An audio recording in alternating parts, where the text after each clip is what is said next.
Hello, this is Kareem Rahma, and today I'm talking with Steven Prusakowski with TV Topics. Hey, where's the remote? It's time for TV Topics. All right, well, welcome to TV Topics, Kareem. Thank you for having me. Congratulations on the Emmy nomination. Thank you very much for acknowledging it. So we are going to get into your Emmy-nominated work in just a minute, but first let's do some TV Topics. Remember, there's no pressure, no right or wrong answers. It's all just a bit of fun. So looking back over the years, what has your relationship with television been? Are you a TV junkie who watches everything? Are you very selective? Do you have go-to shows? It ebbs and flows. I have been a junkie at times. I guess it depends on what's happening in my life. At the moment, I have been watching, I think, less because I've been working so much. So I haven't had enough time to be watching TV. But in the past, there have been moments where I have plenty of time to watch TV. So it ebbs and it flows. I do love kind of classics like Mad Men and The Sopranos, and then modern classics like Hacks and The White Lotus. And I like that kind of engaging television. That's mostly what I'm into these days. What about the early days for you? Like when I was young? Yes. I would watch Seinfeld. I would watch Friends. I was a kid growing up in Minnesota. We did not have cable in my house. So TGIF, which meant, what were those shows on TGIF? They were so amazing. Full House. Full House, Step by Step. Topanga. Family Matters. Yeah, Family Matters. So I was a TGIF guy. That was my favorite. My dad would barbecue my dad would grill every Friday. We'd eat, and then the kids would watch TGIF, and it was awesome. I mean, I grew up watching television, but not cable television, which is really, interesting, I think. I know the feeling. I used to have to go to my friend's house, and I'd be like, I'm definitely a little older than you, but the cable boxes were different, and they had all these knobs, and like, let me hit the buttons and see what this one does. And, my TV went, yeah. Oh, yeah. We didn't have that. We had clickers, or remotes, as many people call them. But I remember, discovering MTV. I remember discovering reality television. Like, I remember those moments, and I mean, I love TV. I really do love TV. It's part of who you are. You just don't realize how much of it is. It is who you are until you talk about it and you realize these shared experiences and how much that we used to gather around and talk about it the next day. You're talking about Topanga. Well, there's a reason people know who you're talking about because my brother was in love with her. He must be about your age, and I think every kid of that age, had that crush. Nowadays, it's spread all over the place. It's very. It is definitely, as you know. Yeah, it's definitely more fragmented. But I think it's just hard to hold people's attention and capture people's attention, and everything's on different places. So it's just, and you can watch it at any time. I do think that appointment viewing. I love appointment viewing. I want to be excited for Sunday night, and I wish more shows would do it because that is how you create a bit of a monoculture. At least like a niche monoculture, even if the show's huge, like Game of Thrones, that was a massive audience, but it felt like everyone was watching it, and every Sunday night we would order pizza. We'd go to my friend's house. It was a movie night. Rules, no talking. Can't talk. No talking. From the minute, no talking. And I don't know, like, I think it's hard to, and Mad Men was the same for me. It's hard to get that same experience of like co-viewing, watching together on the couch, unless the show is appointment viewing. Yeah, when you can just go and I'll go on the app and watch it in 30 minutes, but you used to have to wait a week, a day, whatever it was, and if you didn't watch it, it was over, and everyone would spoil it. Everyone's going to be talking about it. You're going to have a clue at least by reading the tea leaves and go, so someone's dead, something happened. So dead. It's just like a M. Night Shyamalan film. If someone says, "Oh, there might be some twist," well, now you just ruined it. Now I'm anticipating twist. Yeah, well, there's definitely twists in the M. Night Shyamalan film, so I don't think they're spoiled anything. Yeah. Well, I mean, in the early days. Awesome. I really think he's awesome. Yeah, I think he is too. That's a good take. So how about primetime show, that your very first one that you remember loving? No matter how good or bad it was your show. I think the show that changed my mind about television was Mad Men. Because, like I said, I've ebbed and flowed, and there was a moment where I was like, where everyone around me, I grew up in Minnesota, and for some reason everyone around me was obsessed with reality television. And I was like very much so not into it and not willing to watch it and not wanting to engage. And so I kind of just stopped watching TV for a moment. And then I saw and started Mad Men, and it changed the way that I think about television in that it can be as informational, as engaging, as romantic, and as quality as reading a book or a novel. And that made me think of television as a very smart form of entertainment and a very smart form of content at the equivalent of books, if you want it to be that way. So that show is the one that was a pivotal moment to me. I think I was pretty old. I was like 20 or 18 or 19, something like that. I think it's 21. 20. Yeah. Whenever people say TV will, this is the old thing, TV will rot your brain, I'm like, then you're not watching the right TV. Exactly. There's amazing stuff out there. That's the moment that, because when I was young, I was so highly engaged with it. And then in college, I was like really into the Chappelle show. Like I loved watching this. We had a DVD player in our house. I lived with 5 dudes. Chappelle show was just always on. We had like one DVD or like the DVD box set, and it was just always on our TV. We thought it was so funny. And then, yeah, post college, the reality TV kind of moment set in. And I had a lot of friends that were into it. And then when I discovered Mad Men, it brought me back to television. Well, how about a show that makes you laugh most? Is there one that you put on and it's like a guaranteed laugh? Honestly, it's crazy, but Jackass. I think Jackass is so funny. It's one of my favorite things. I think it's art. I think it's high art. I think it's highbrow art. And and I think those guys are geniuses. And what they did to a generation is like impossible to replicate, honestly. And I think what they're doing now, which is continuing, is really commendable. I respect them for not changing the way they roll. It's really incredible. And I honestly can't get enough of Jackass. As a kid who grew up in the 90s, 80s, 90s, without cable TV, without cell phones and all that, we kind of created our own fun things to do that were very kind of Jackass-like that I didn't even think about it before. But one of them was we were driving around and my friend was short, so we I'm going to get arrested. Or no, it's too late now. But he would walk. We'd have him go into the supermarket and then walk out. And as he walked out, we'd grab him and throw him in the trunk. And then we'd drive away. That's so good. Oh, it's like pretend he got kidnapped? Yeah. And I think it ended with a police visit. And like, shame on you. But yeah, that's the type of humor that they were kind of, I guess they didn't influence us, but we were same vein. Love that stuff. And I'm glad you bring it up because it doesn't get brought up enough. You get the usual, and they're great. Cheers and all those great shows. But, Jackass is a one of a kind. Mm-hmm.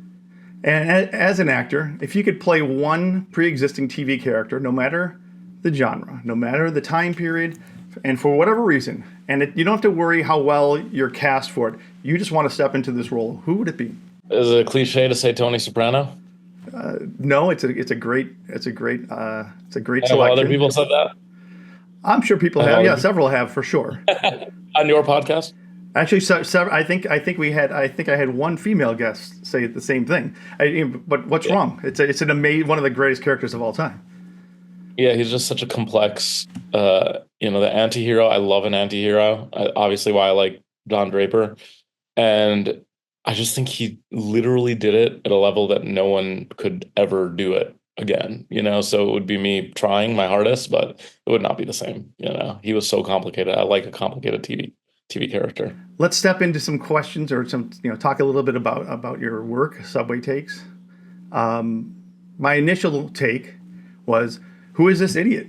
And I saw a clip and I found myself watching like, another gimmicky thing. Some idiot has a phone and he's gonna be a superstar. I'm Mr. Jealousy and my jealousy envious. You had this conversation on the show, and I'm thinking, but then I found myself watching one clip and another, and I realized there's no gimmicks. This is not a gimmick. This is the power of conversation, the power of people connecting with people, and in a world full of people losing themselves and their identities to copy others, you completely maintain who you are, and you connect with this amazing spectrum of humanity from just an average subway rider to politicians to celebrities, and sometimes with people who are watching you do it. It's amazing, and I say congratulations to you on that. It's insanely. I'm a person who, not wanting to be this way, but finds myself saying, I want to hate this because they're better than me, and I could not. So, congrats. Well, thank you, Stephen, for coming around to it, and thank you for the harsh words, truly, because I think I would have the same reaction as you if I first saw it. And I do oftentimes have the same reaction when I see something new. And that's just the part of us that now is the reflex of the internet, honestly, because you can see it, hate it, comment on it, and say I hate it immediately, all in real time, get it out of your system, which is an unhealthy way to do it. Like we used to be able to give things a chance. Watch 2 episodes, 3 episodes before you hate it. Get to know it before you hate it. So I appreciate you saying all that, and I don't blame you for not liking it, because it does, at face value, look like a gimmick. But the gimmick was born out of necessity. A lot of people don't understand that the reason that I shoot it on the train, or when I started it, shot it on the train, is because I had no money for a studio. That was the only reason. It's not like, this is viral. You know what I mean? Like, that wasn't even a single thought in my mind. And I'll say this, and I've said it before in interviews, virality has never been the point to me, ever. Like, and all my projects, and many of them are viral, but that's because they're good. And I don't want to come off as like some sort of cocky guy, but I like to explain this to young people who I'm mentoring or who want to create their own stuff. I'm like, the virality is the outcome. The quality is the intention. So your intention should be to make the highest quality thing with the resources that you have available. And if it's great, the virality will come. And so, even the MetroCard thing, day of the first shoot, I'm at the deli. I'm like, oh my God, I don't want to hold a tiny mic. Everyone holds a tiny mic. I went to the deli. I got a spork. I literally had a spork. And I go, maybe I'll clip it on the spork. And then I was like, what else should we clip it on? Maybe a straw.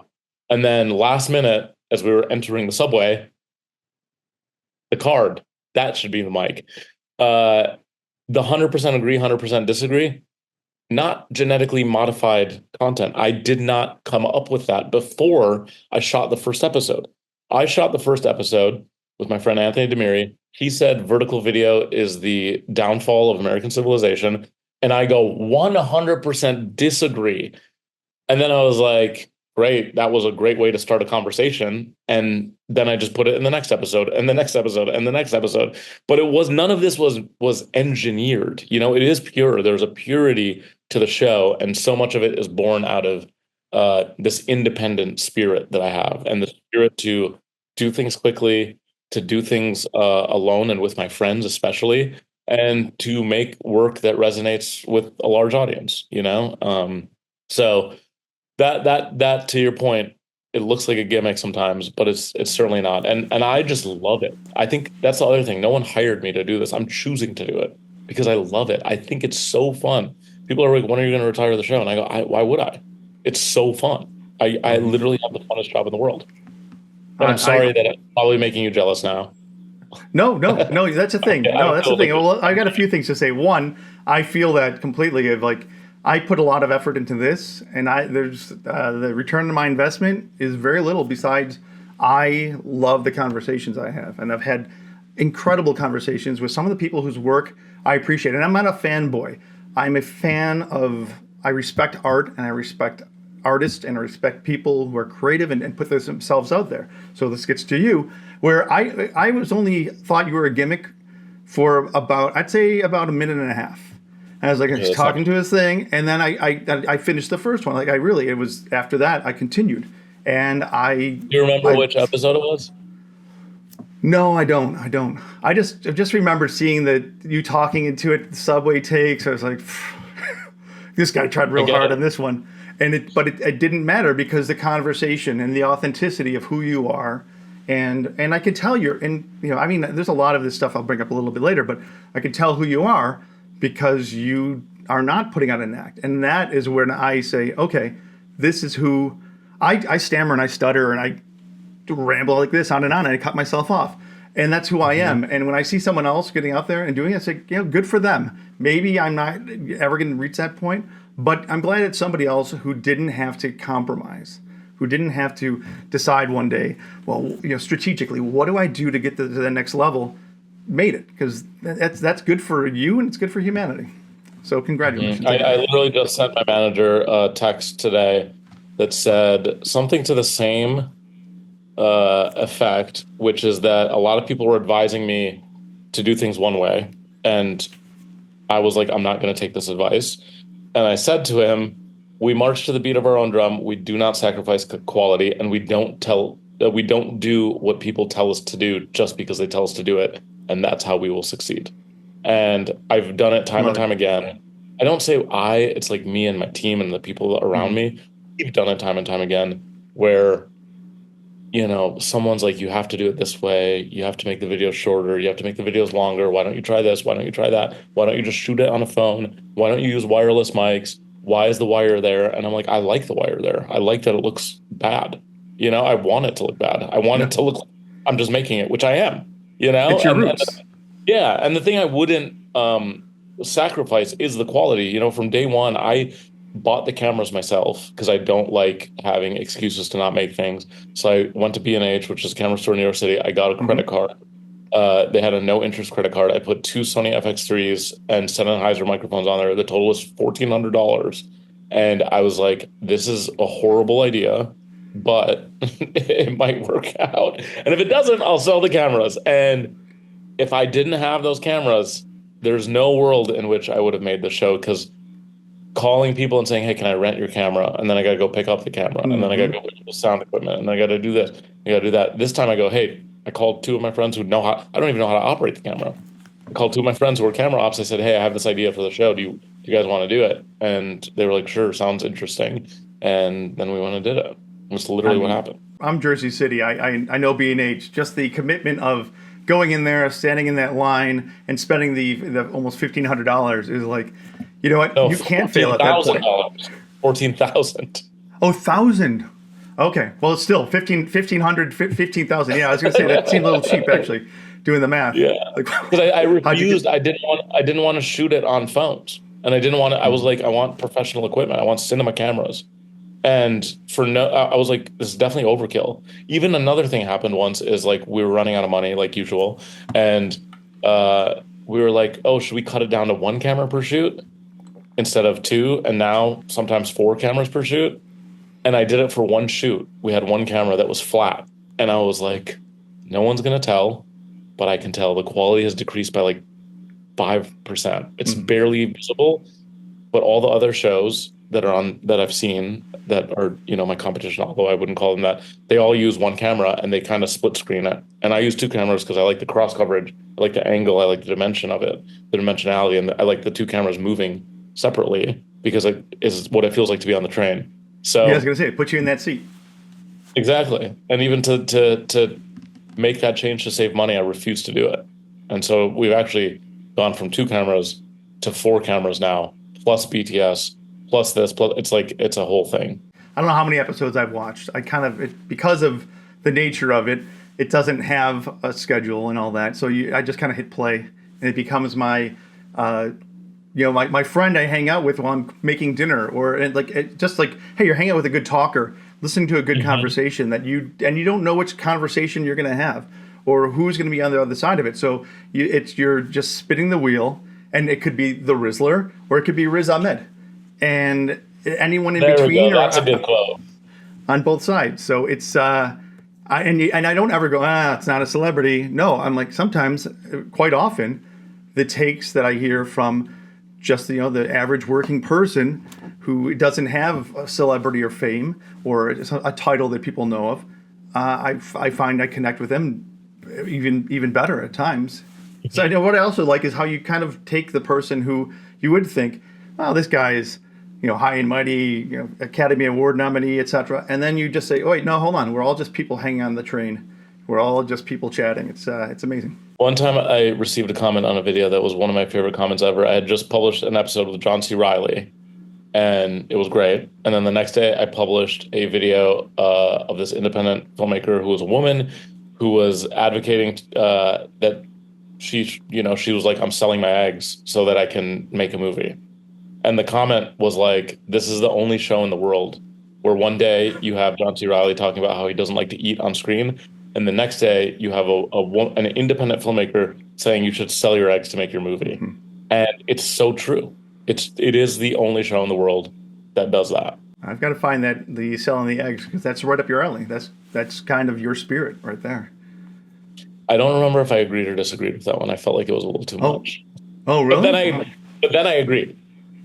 Like initially I was like, that sounds like there are other ways to get money. That's probably I'm thinking about myself, and like the reaction was probably like 100% disagree. I bet there are other ways to get the money. And then she was probably like convinced me, and then I was like, okay, well, actually, fuck it, do it.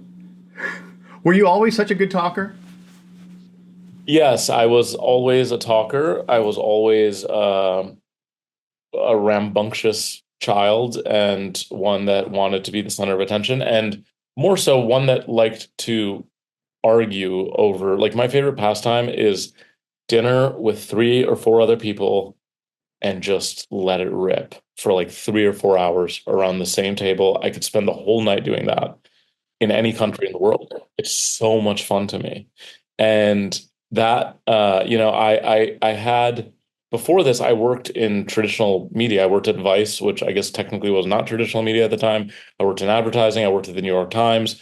And I felt like a prisoner because I was bursting with creative energy and had nowhere to put it, honestly.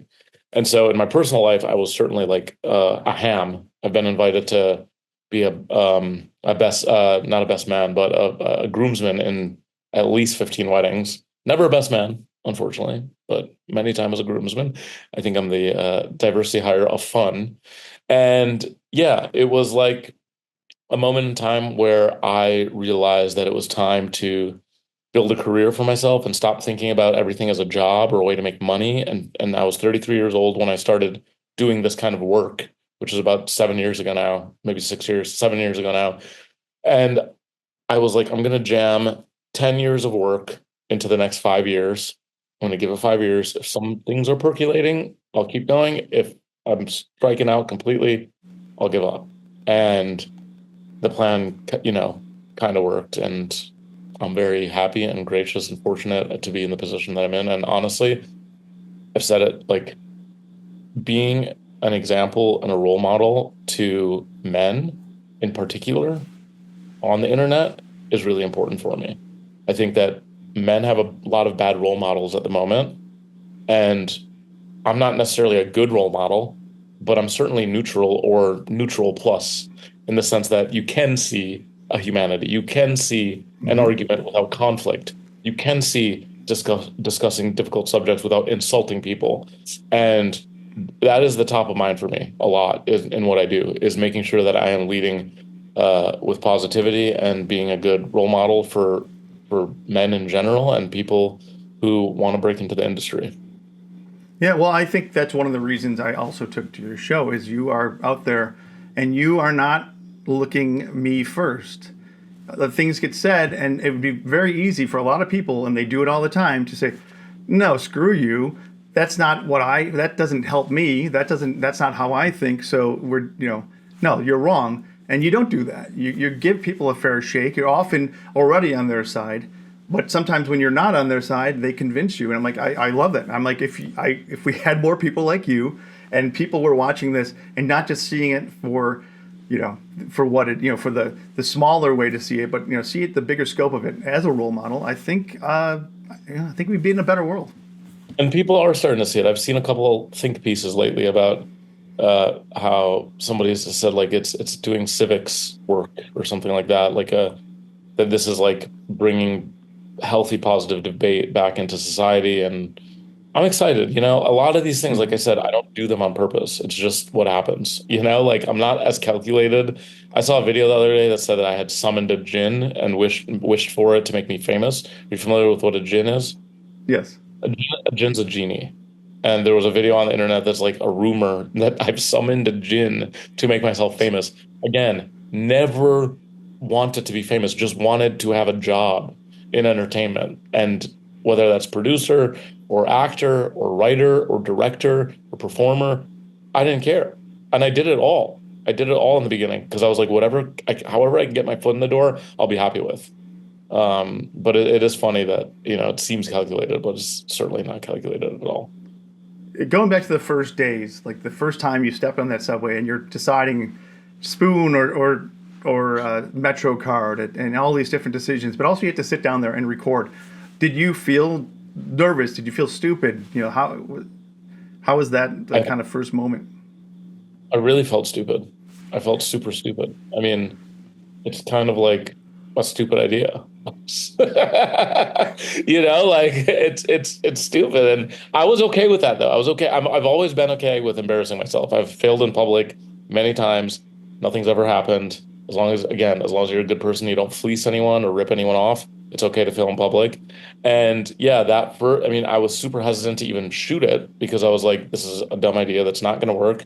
And then I'm sitting in the subway and everyone's looking at me and I'm like, oh my God, I'm probably so annoying. All these people hate me. They think I'm a TikToker, which is, again, not true. I'm not a TikToker and I'm not an influencer. I'm an entertainer. I'm a host and a comedian. And yeah, I felt perceived and I didn't really like it, but I kept at it.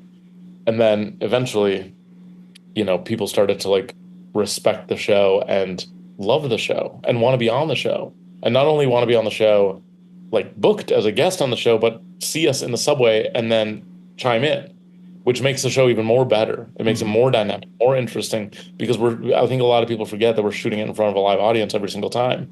And I saw this hilarious tweet the other day that said, fun fact, Subway takes a shot on a soundstage in LA. And I retweeted it just for fun because I like trolling.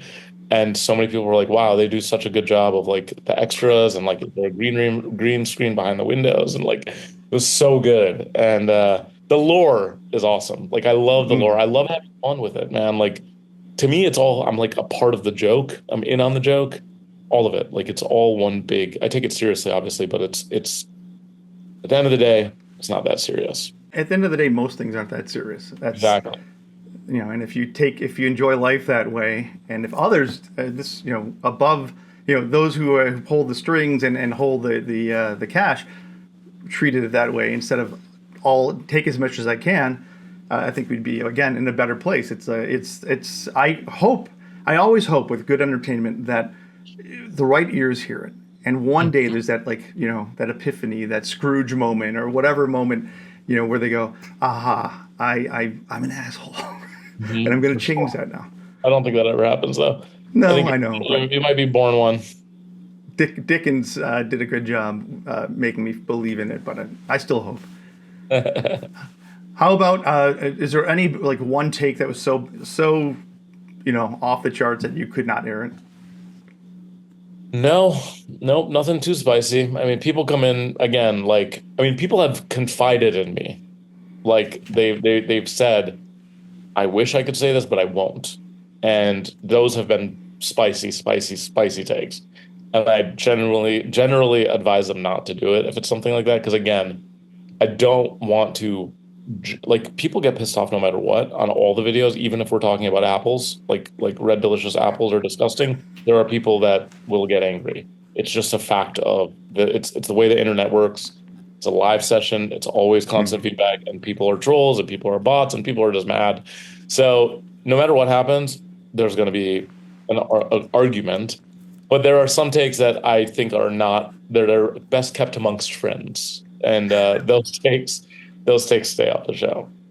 But some of them have come from celebrities, and I'm like, wow, that is a sense of humor you've got. Yeah, there's a lot of things that in life that you just have to hit your own edit button and make the decisions. But exactly. Yeah, I think you did a good job though, kind of pulling it all in and wrangling it and taking something that seemed out there and making it worth the conversation. It's not just 100% no, and you're like, oh, we're done. No, it's like then you kind of bat it around, and like sometimes you change.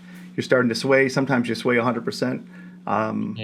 It's a great way to handle things, and it makes it fun to see where will this start and where will this end up. Well, It's really fun. let's wrap up with some TV topics. Close this out. You rub your TV remote control, and a genie comes out and offers you this TV, a djinn, is that what it's called? Offers you this TV-based wish. What TV show do you want one more season of? It could be a prequel. It could be an extra season added in the middle, tagged on at the end. Same cast. This is magic, so you get, no time has passed. You just get that extra season. I'm going Mad Men. Mad Men? Where would it be? It would be 10 years after Don goes to Hawaii to think of the Coca-Cola ad. The Coca-Cola. And yeah, because remember that's how it ended. He was like doing yoga on the beach. He created in his mind like the Coca-Cola ad, and did not find any happiness in his life. He just went right back to where he started. And I'm very curious to see what happened after that. That is a fantastic answer. I'd like to buy a world of Coke, and then after that, where do we go? Does it cycle just continue and never end? Does he just It's, that man never changes. But that's one that you can actually do though too. It's like you're not asking too much, but to go back and revisit, especially with the changes in advertising and the changes in political and everything else in the world, it wouldn't be a bad nothing else. There's nothing else that it relies on besides the changes of who he is as a man. So good choice, very good choice. How about Mr. Matthew? Yeah, I'll do it. I got a lot of pull. How about favorite theme song? One that you cannot skip, and if you sing it, you get a gold star. I'll be there for you. I'll be there for you. I'll be there for you. Yeah, Friends, classic. Yeah, well done. That one's isn't that the who did that? The Remember? No, not the Rememberers. The Rembrandts. Yes, I'll be there for you. Yeah. I wonder how much money. I wonder how much money they made on that song. I'm sure they. Last time I saw them, and they were on a private island, watching your show and saying, "We need to stay good people." What's your favorite theme song? I like to sing Cheers. I like to sing Silver Spoons. I sing them all. I think Cheers is the most often. You know what my least favorite is? I do not. Sopranos. Oh, really? Oh. Yeah. Oh, I should. You know what I should throw in there? Entourage. Oh yeah. Oh yeah. Want to be a superhero. I think that's Jane's Addiction or something crazy like that. Is it really? And oh yeah, sounds like it. I didn't even think of that. Oh yeah. But why the Sopranos? What's the turnoff? I just don't like that sound. It's like doesn't make me feel good in my ears. Oh. It is Jane's Addiction. Oh, I did not know that. Yeah. Yeah, the Sopranos one, I've never liked it. I feel like it could have had something else. Yeah, I mean, I don't know if I like it. It's just the fact that Tony and the gang are follow up after it. So when I hear that, I'm just like the HBO noise. That once I hear that, yes. I'm like, okay, something good's happening. My favorite noises. Yeah. What about the TV death that you would stop if you could? And don't worry about what this would do to the show, integrity of the show. You don't care. You're going to go and save this person or character. Rue in Euphoria. Oh, that's you're talking. Spoiler alert! I have to put something up on the screen. That one. Yeah. It wasn't expected. What about that? Why her? I mean, I just really loved her as a character. And that was one of the first times that I felt like truly, truly gutted by a character dying, because she had such a good heart, and everyone around her loved her, and she just could not get it together. And, I remember watching the final season and being like, I know they have to kill her.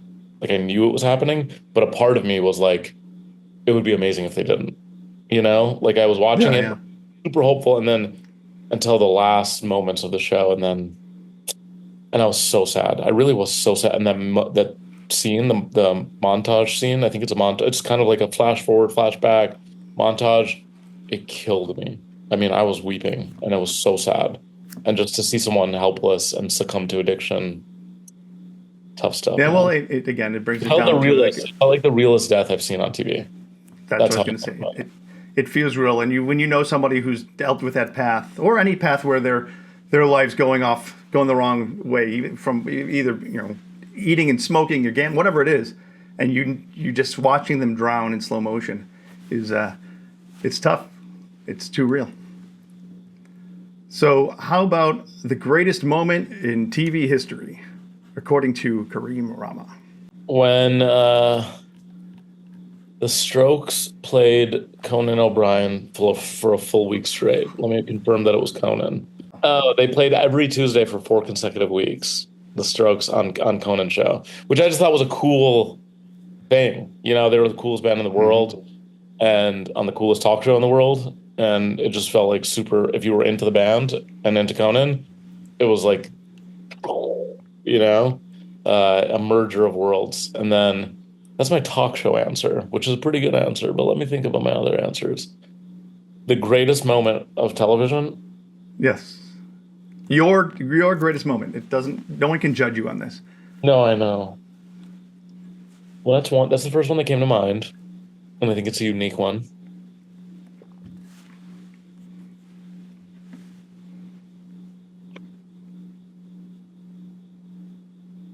Let's just stick with that. All right. It's a good one. Yeah. That's fine. I was going to say that's, no need to rack your brain. If you think of another one, you can DM me or something. And what about, this is a more common question, but the 4 TV shows that make up your TV Mount Rushmore? Mad Men, Sopranos, Curb Your Enthusiasm, and let's put Entourage in there. All right. It's a unique Mount Rushmore. That's why I keep thinking I'm going to retire it, because everyone seems to be asking this question now. And I'm like, I don't want to just be asking the same question everyone else does. But everyone at the same time... I've never been asked that question. Oh, good. All right. Well, I'll keep it going. But I love the answers because it gives you usually a good kind of a cross-section of different times of life or different parts of who the people, and you really start to see somebody a different way. You're watching that, from the Golden Girls to the most vile shows on TV. And then you're like, it's amazing what makes up a person who, when you watch them on screen, they're completely not that person. So what's behind that, that armor? I think it's a great question. Well, I wish it was original. I'm going to come up with a new way to phrase it. But people seem to, it's all over the place lately, and it drives me crazy. So, all right, closing out with this one. If you had a magic door, one that you can access and live in any TV world, and you can go in and out whenever you want. So you walk across the room, you open the door, you hop in, and when you walk in, regular life pauses. So it's like little Zach Morris. Everything freezes. You don't lose anything. You just get to gain that experience in there. And you can do whatever you want. You can be hanging out with the characters, like if it was Friends.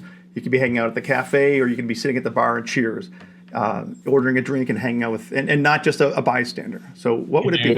Can you die in there? No, you can't. No one's ever asked that before. That would really kind of ruin the question. And if you die, your family forever wonders. If you can't die in there, I would go to Game of Thrones land. You can have that. That's cool. Yeah, I would go to Game of Thrones land, Westeros, King's Landing. I'd fly around and go see all of them. But number one, the locations are unbelievably beautiful.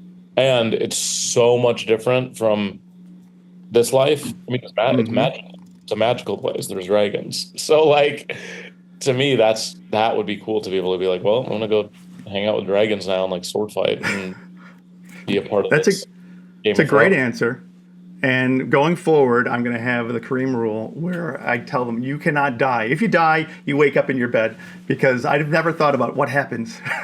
Yeah. I was just hanging out at Cheers across the street, and I got hit by a drunk driver. It was freaking Cliff. And now my family is, traumatized. All alone.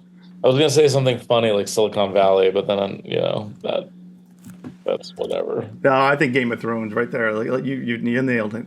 You can be watching, just think, around every corner is just insanity. So, excellent. Well, thank you for your amazing work on Subway Takes. Congratulations on the Emmy nomination. And congratulations. I really, truly mean all this. The lack of gimmick and it's 2%, 1% gimmick, if that. You're holding a Subway card. It's not even a gimmick. It is what it is. It's part of your story. But the 99% or more is humanity, and that's why people love it, and that's why I love it. And I say congratulations, and don't stop. Don't get at some acting gig and go, guess what? I'm out of here, everybody. Keep it going, please. I will, man. Thank you so much. Really, you're an amazing interviewer, and I'd really take your work to heart. And I genuinely, it makes me feel good to hear that from someone like you.